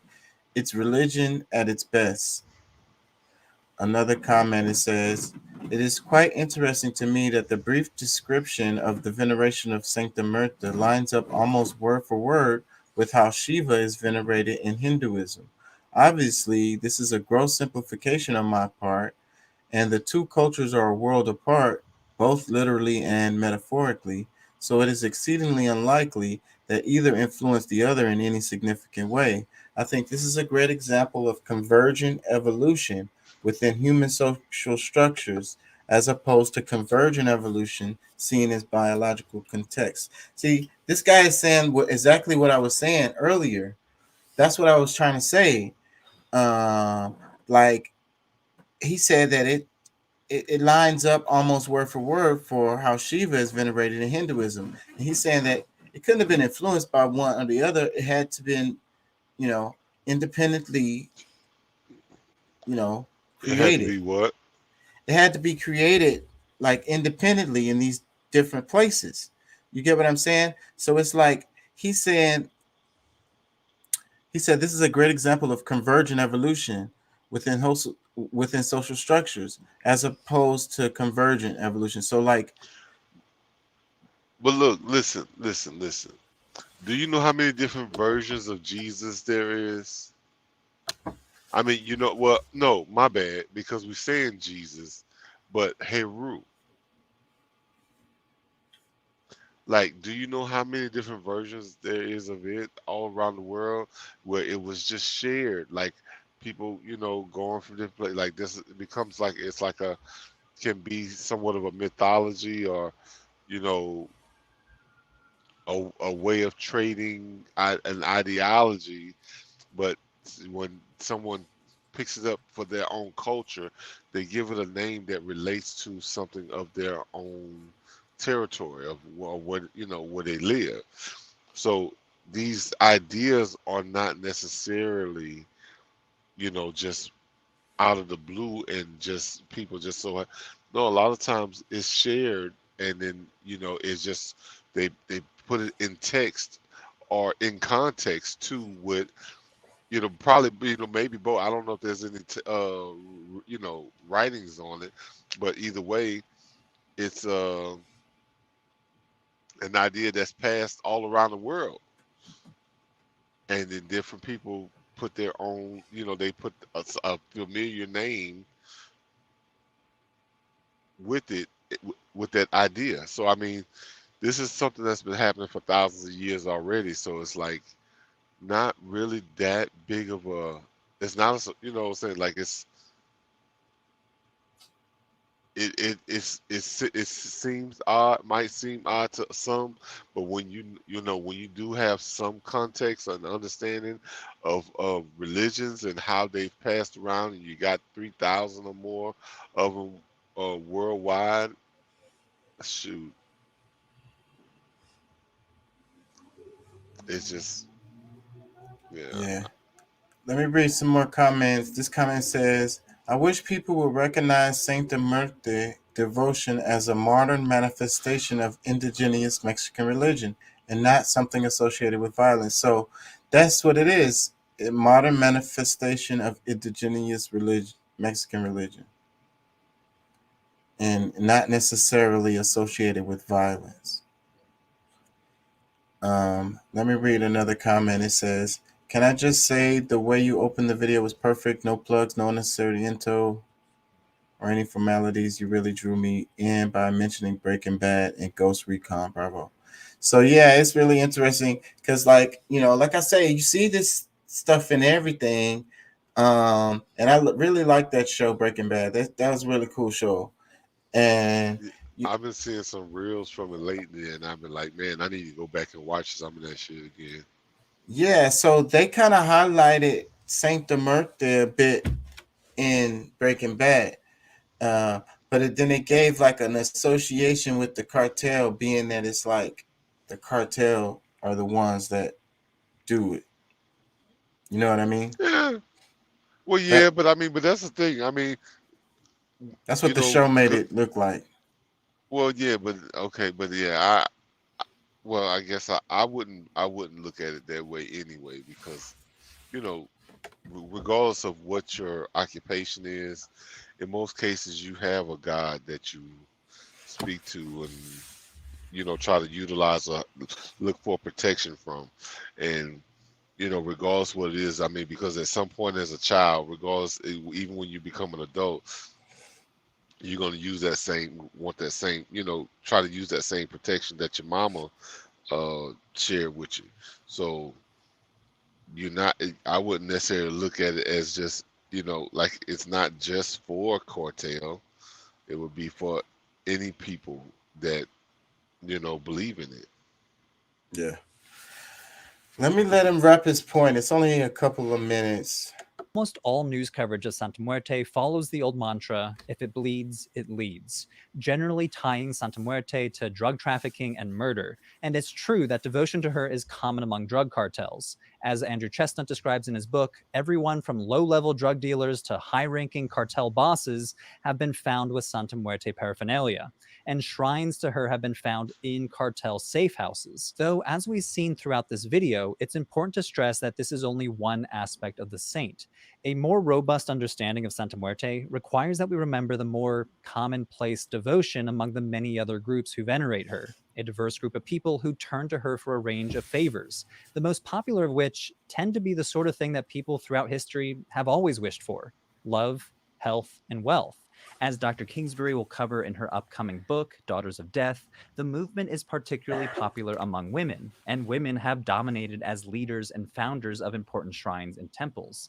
We've already seen this earlier in the video, whether it's the pioneer Enriqueta Romero or the person who made Santa Muerte to go transnational. Enriqueta Vargas. Many younger women across the country have followed in the footsteps of this older generation and are building devotional centers where thousands flock to. This is interesting when we consider Santa Muerte's position in Mexican culture, especially with its Catholic majority population.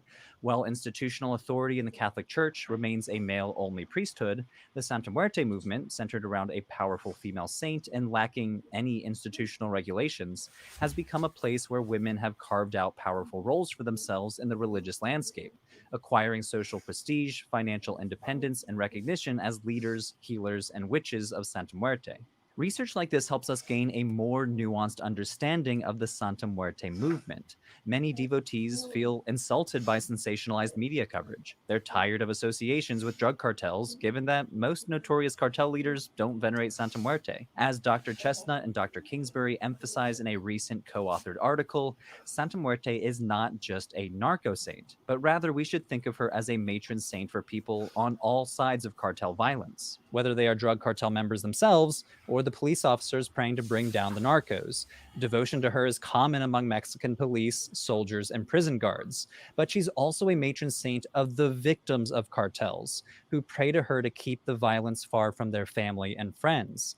This is one of the appealing aspects of the skinny lady. She's perceived to control life and death. Santa Muerte, as a flexible, amoral, multifaceted miracle worker, offers something to them all. And above all, as Holy Death, she is the only one believed to be able to delay demise. Hey everyone, thanks for watching. I would not have been able to... Holy Death. That's probably a better translation.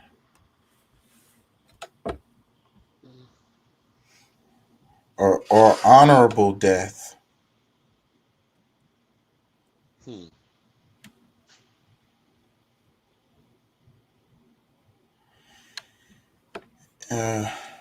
What you think about it?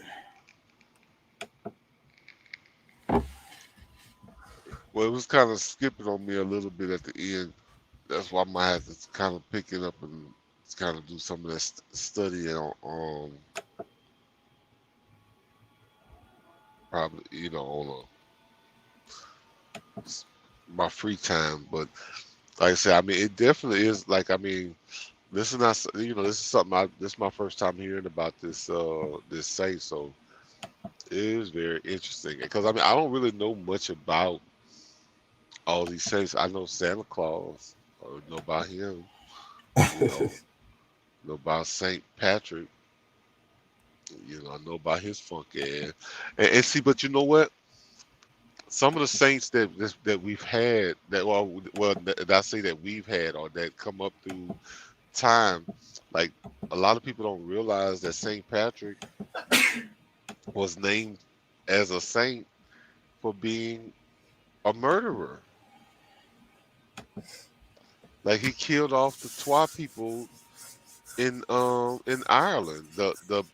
What some people say the Pygmy, which is kind of a fucked up name, really for them people, but the Twa people that they say came out of Africa, but these were little small people in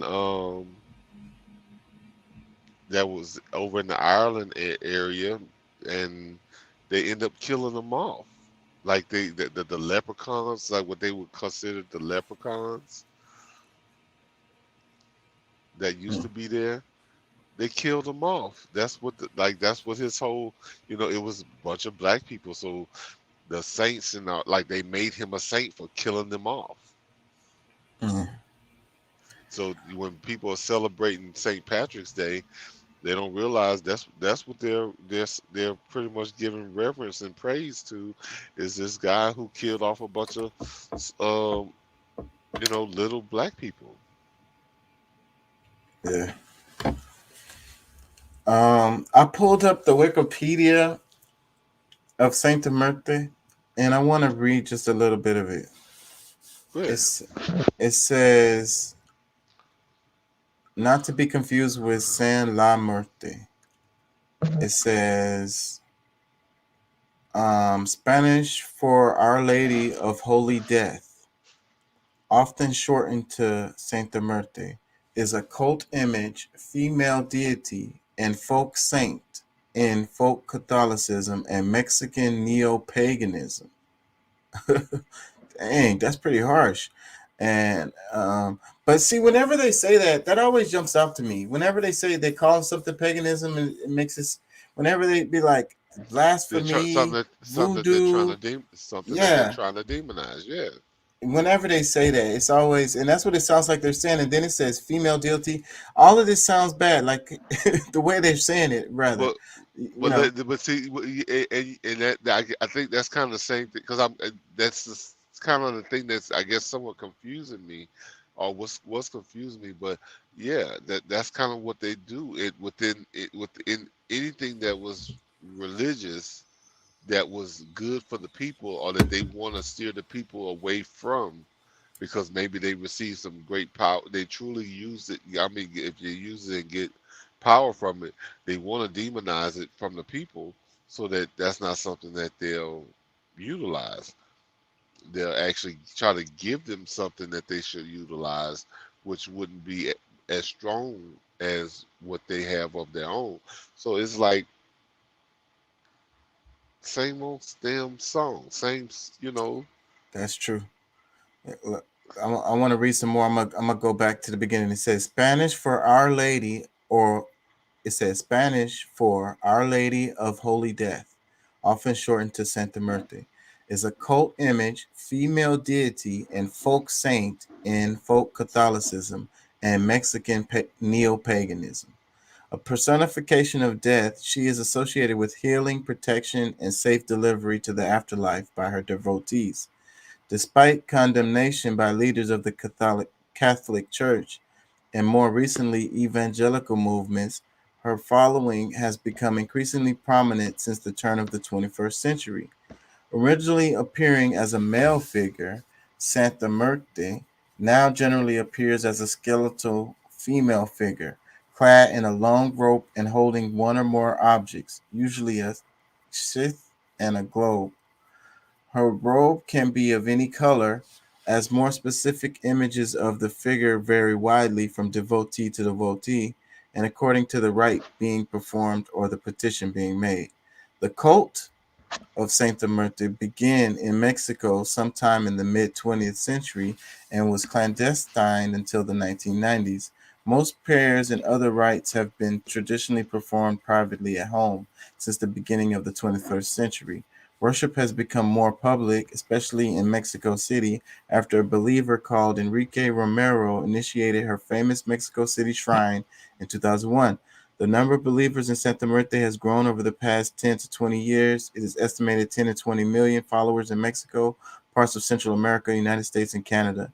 Santa Muerte has similar male counterparts in American continents, such as the skeletal folk saints San La Muerte of Paraguay and Ray Pascal of Guatemala.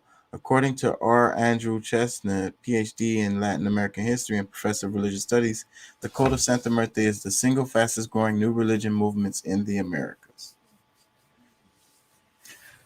I really like to use the Wikipedia, even though, a lot of this is, some of this is a bit off, and it's also kind of like you slant it from a point of view, you know. Um, but that makes it useful still, if that make any sense, you know, them saying neo-paganism earlier on, and the part where they said it's a cult, and then they said it started in the mid 20th century. I, It I, started. yeah, I wouldn't agree with any of that. Now Those you parts, said you would not. I would not agree with those parts.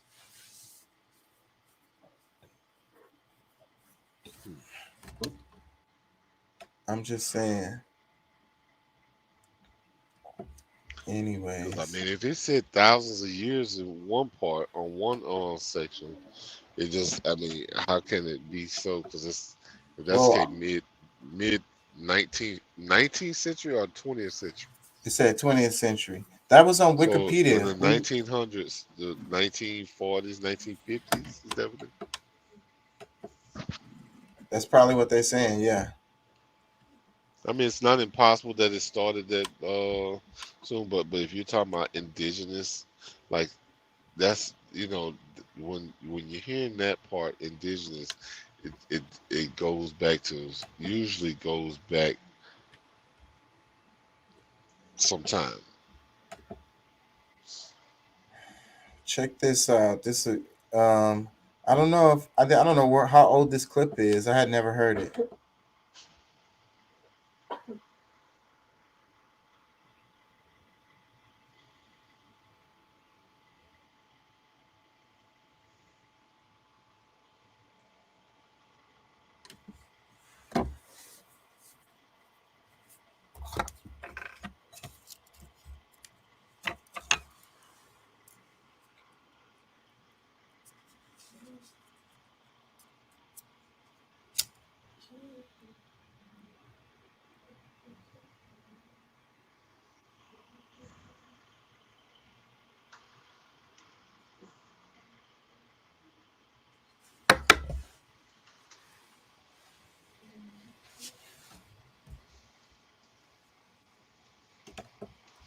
What you think?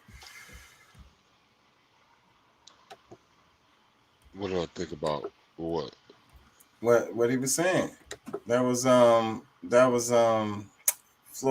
Mayweather. Huh? That was Money Mayweather talking about he don't want to be called African American. Breaking up. Oh, you can't hear me? It was yeah, you were breaking up. Say it again. Oh, I'm not sharing. That's why. Oh man, I'm tripping. I'm tripping.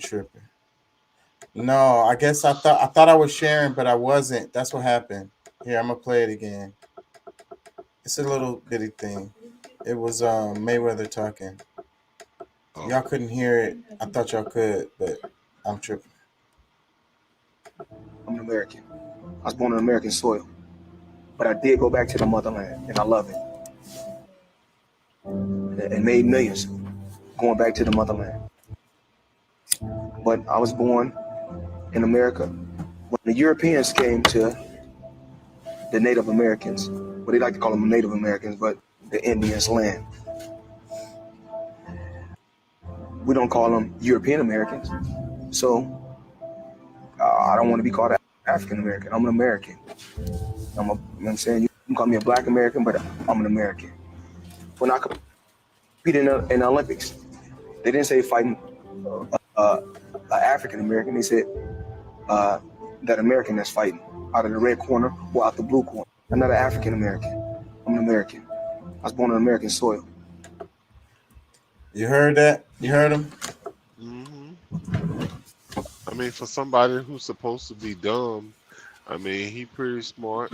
I mean, and he chooses he want to go. I mean, if he feels some connection to Africa, I mean, because I'm sure I mean, I've heard. I mean, Africa is beautiful. Like it's and then if you hadn't been somewhere different, like a lot of people hadn't seen enough a lot of America, and because America is beautiful as well. But you can go there and you have certain experiences. If that's what he wants to do that. But I respect and appreciate him saying that. Look, I'm an American. Look, I wouldn't. I fought in the Olympics. They didn't say, you know, this nigga or this African American, this black dude from America. No, they just said American. So I think, pretty much anybody else that are, that truly foreigners, yeah, they should have hyphens in their nationality. And that's like, that's common sense. I mean, to me, Go piss everybody off. Let me play Trump. It's declassified. I declassified everything. Now, I declassified things, and we were having a lot of problems with NARA. NARA is a radical left group of people running that thing, and when you send documents over there, I would say there's a very good chance that a lot of those documents will never be seen again. There's also a lot of speculation because of what they did, the severity of the FBI coming and raiding Mar-a-Lago. Were they looking for the Hillary Clinton emails that were deleted, but they are around someplace? Were they looking for the spying you're not on saying you Trump's? had it. No, they may be saying they may have thought that it was in there. Okay. And a lot of people said the only thing that would give the kind of severity that they showed by actually coming in and raiding with many, many people is the Hillary Clinton deal, the Russia stuff, or, I mean, there are a number of things, the spying on Trump's campaign. So they spied on my campaign. So let me ask you this question, because I think this is the next logical question, because the president of the United States, you, unlike, say, Hillary Clinton in her case, right, a president has the power to declassify. Correct. Okay. You had said on Truth Social a number of times you did declassify. I did declassify, yes. Okay. Is there a process? What was your process to declassify? There doesn't have to be a process, as I understand it. You know, there's different people say different things, but as I understand, there doesn't have to be. If you're the president of the United States, you can declassify just by saying it's declassified, even by thinking about it, because you're sending it to Mar-a-Lago or to wherever you're sending it. And there doesn't have to be a process. There can be a process, but there doesn't have to be. So what you think? What say you? You there? Yeah. No, I'm here, but you're talking about the things that I'm assuming they're talking about the things that they took from Mar-a-Lago and the paperwork and stuff. Because I mean, they were looking for something, but they just didn't know what it was. They knew I mean, it's not something it's not a secret. They knew he had declassified this stuff, but it was still stuff that they didn't want him to have. So, and because for one, he's still trying to drain the swamp. You know what I'm saying? A lot of trying to build evidence so that he can say, here, see, now I told you, this is this, because there's a lot of stuff that's out there that he's, people he's talked to around the world that knows all the stuff that's been going on, but he has to be able to, in order to bring them to justice, he's got to be able to prove it. So that's the thing, and they felt like he may have had some of that information. You know what I'm saying? So they busted, they pretty much illegally went into one of his estates to, get what they could get, or but it's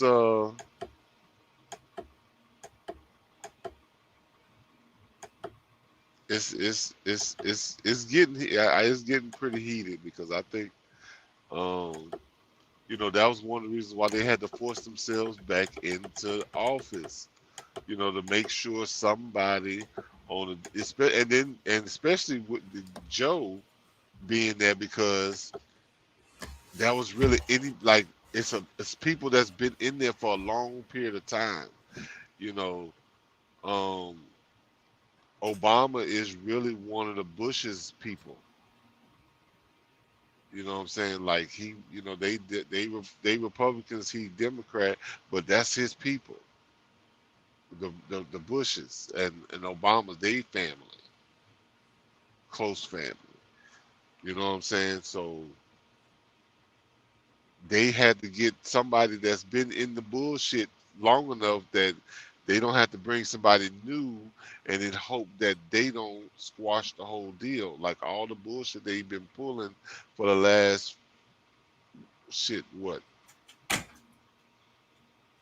40, let's see, 40 years.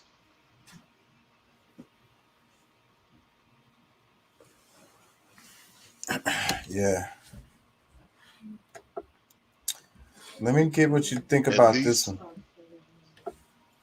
Let me get what you think about this one. They're asking him about racism. Can it be reverse racism? Not the same. It's not as extreme. Do you believe reverse racism exists? I'm honestly not sure what it is. It would be like reverse racism would be like black people can be racist against white people or like other yeah, basically. I mean, you can be prejudiced, but it's not as systemic as racism is. I don't think Ooh. you can be racist to a group that isn't marginalized. So I don't think so, just because racism by definition is when a group with institutional power is oppressing or discriminating a group without it or abusing their power. So I don't think reverse racism is really a thing. Thank you. No. no, I would say No. probably not. That was pretty easy, actually. Okay, thank you. Yeah. I feel like it like does, but just not to like the extreme that it clearly happens like right. I don't know how to like word it properly. Like it depends. I mean, I guess not. Yeah, like I know what Like you it mean. does, but it's I don't know. Not the same amount. Not the same, and it's not like as extreme. Okay. I guess, if that makes sense. I hope that didn't sound like. No, it's okay. Okay, thank you. Reverse racism only racist. Yeah, I agree. Yeah. Okay. Cool. Thanks. What do you think? I mean, the ones that said that no, and yes, they could be prejudiced. That prejudice could be done. Can happen through other races against other races or whatever, or even to white people. So whether it's black, brown, whatever it is, because the persons who are in power would have to be um, they're the only ones that can really truly be racist. And that's like the girl said, like I think it was this one here, and, she explained it the best. So I mean, yeah, you can be prejudiced but not racist, because like Yeah, racism is an institution. yeah, yeah, She tried to get it out, but she just didn't. I guess she got caught off guard, and because she understands it, she understood it, but she just couldn't verbalize it. So yeah. Man, this is a crazy, crazy world we live in right now. I'll say that. yeah, just a hustler on the go.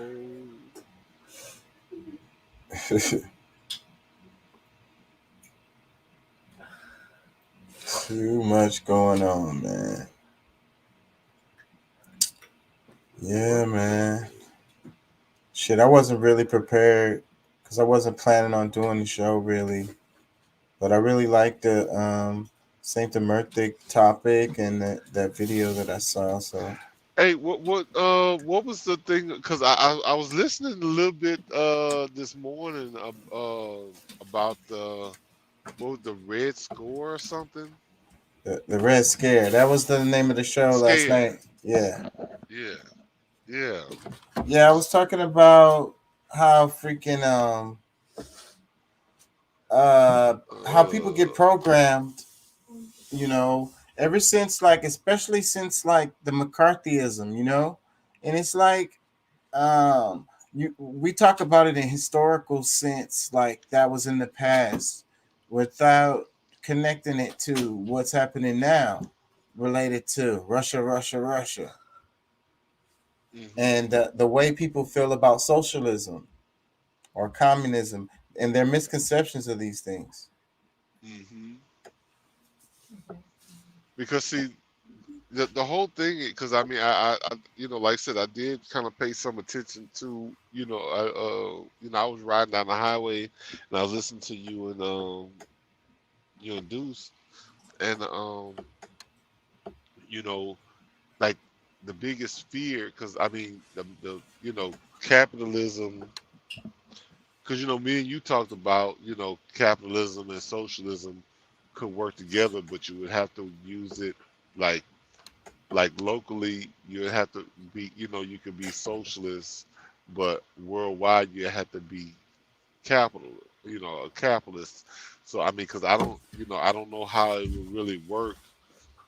Do you just make one set price for every little thing, and no matter where you go, it's got to be this, that, and whatever? Because um, the I mean, if everything is fair, and everybody's able to, provide for themselves and this, that, and the other, regardless of, you work or you don't or what have you. Um, it's still, capitalism would have to, I guess, exist to some extent. I don't know if it could be a worldwide socialism because, the production from country to country. See, that's why I think it is important for us to be somewhat nationalist, and we can try to help other countries or whatever, but we You have need to to be, be you need to be regionally self-sufficient.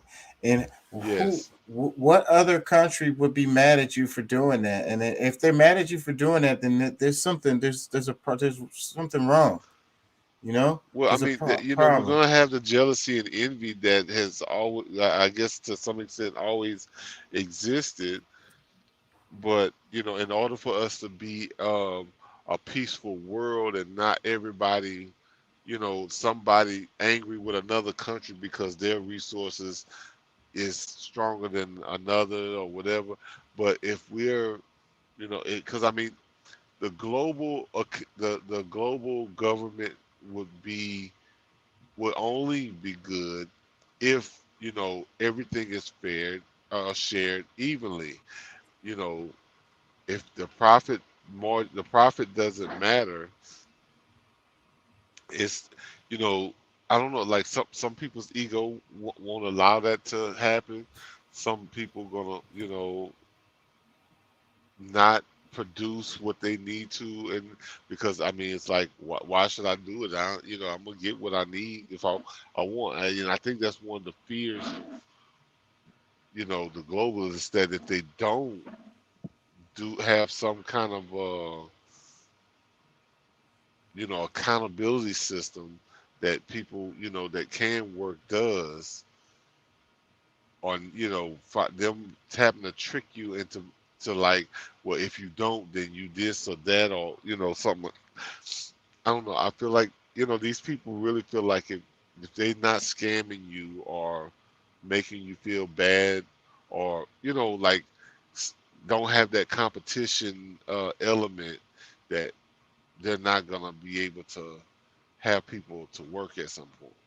So I don't know, man. Like I think it could work, but that's me being optimistic on I think it you could know work too, because you can have those worker co-op type programs. And as far as what you're saying, I think that each country being self-sufficient, we live in a world like that, and the ones that have those excess resources, the ones that's like producing microchips and shit, they'll just be producing microchips for everybody. It'll be like well, that, and each region will have its thing that it does. well, you see, the thing is that I think, like, a lot of people don't realize is that we've had, when we were in power, we did have a global control. It was we had global control, and it was, we had our seat in America, Africa, and pretty much, Europe was pretty much taken care of by everybody else in different countries, because if they didn't produce the things that was needed, then it got provided. But because it was pretty much ran by the world, like, whoever or whatever who was needed, that like they could fairly work it out, and it's no big deal. But since it has changed hands, you know that's where it's a lot less fairness, because I mean we don't I mean what stories are there of neglect, well, I don't know. Maybe there was some neglect in different areas of the world that I just don't know about. But I think to some extent, with the wars that was going on, it was more, I guess, ego and like I guess it's something that we're probably gonna deal with no matter what. So I mean, trying to you know like take some and letting a few people run the entire world probably, in my opinion, would make everything worse. Yeah. You know what I'm So, saying? but what do you think about the as far as the Red Scare? Do you think that it's like that today? It's like the McCarthyism, the Cuban Missile Crisis. well, well, yeah. I mean, those things. I mean, they keep making Russia the boogeyman, China the boogeyman. The communism.